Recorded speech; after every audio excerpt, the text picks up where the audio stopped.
So Holly, how has Mandarin United Methodist Church impacted you and changed your life? Wow, that is such a big question. Mandarin United Methodist has had just an amazing impact on my life. Even from the start when I joined the church in 2009, they welcomed me with open arms, a family atmosphere. I had no family down here. The people at the church became my family. I remember one of my very first stories coming, Angie Inglethaler. She had some extra shoes, and my father had just died. I know this is way off, but and she asked me if I needed them for one of my girls, and they fit perfectly. And she was it was just amazing. It was just like, wow, this is what a church is supposed to be, reaching out in your time of need. And then moving forward, they were always there for us.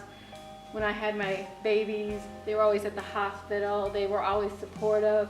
And then in 2015, my life changed drastically. Overnight, I became a single mom of 5 kids. Most of the people in the church know the story.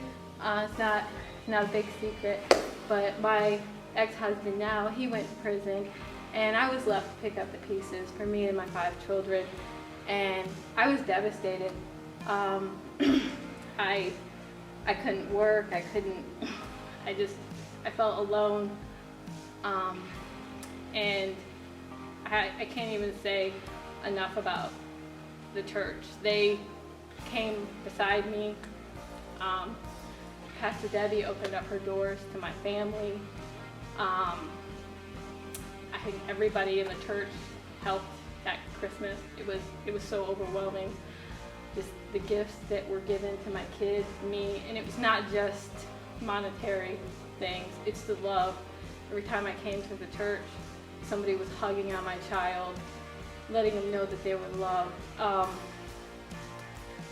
Sam from Learning Ladders came to me and said, let us take Lou, let us, provide child care for her.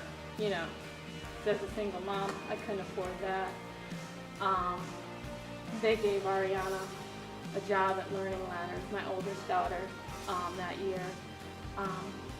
Bert and Chad put their arms around Kayla and supported her through her senior year of high school, and were at her track meets and made sure she went on every youth trip and gave her that extra love and support she needed. I remember feeling during this time so numb and separated from God, and I remember Pastor Debbie sitting me down in her office and showing me Romans 8:39, where it says nothing can separate us from the love of God. And she's telling me to take it one day at a time. And that was a big turning point, because I felt so alone and separated. But right there in the Word of God, it says nothing can separate us from the love of God. And as I went on, things started to get better, and there was a car accident that happened during my working hours and totaled my vehicle. I was injured. I was off work again, feeling knocked down again. Within that same week, my daughter Kayla was driving my other vehicle, and the car was totaled. No injuries, but totaled. I was left feeling down. How am I going to buy groceries? How am I going to buy food for the family? And how am I going to get to point A to point B to take the kids to school? Well, I remember sitting on the bed crying, just feeling hopeless, and Kayla walked in and says, "Mom, what's wrong with you?" And I said, "I feel really bad. I feel like God doesn't love me." And she was like, "Do you really think you got it as bad as Job, Mom?" And I was mad at her for that statement, but I remember getting down on the floor and praying with Kayla and just asking God to help. That's all I could ask.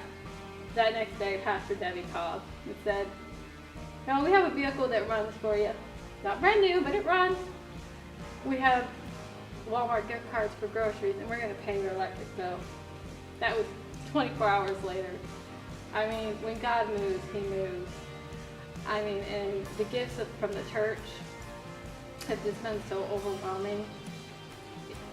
It's like everybody in this church is the hands and feet of God. And I truly believe everybody in this church has impacted my life and has helped me on my journey of faith and growing stronger relationship with God. Because where I was in 2015 and to where I am now in 2019, God truly brings beauty, ashes from beauty, or ashes to beauty. I don't know if I said it right. Beauty to ashes. So that's what I have to say about the church and what it's done for my life.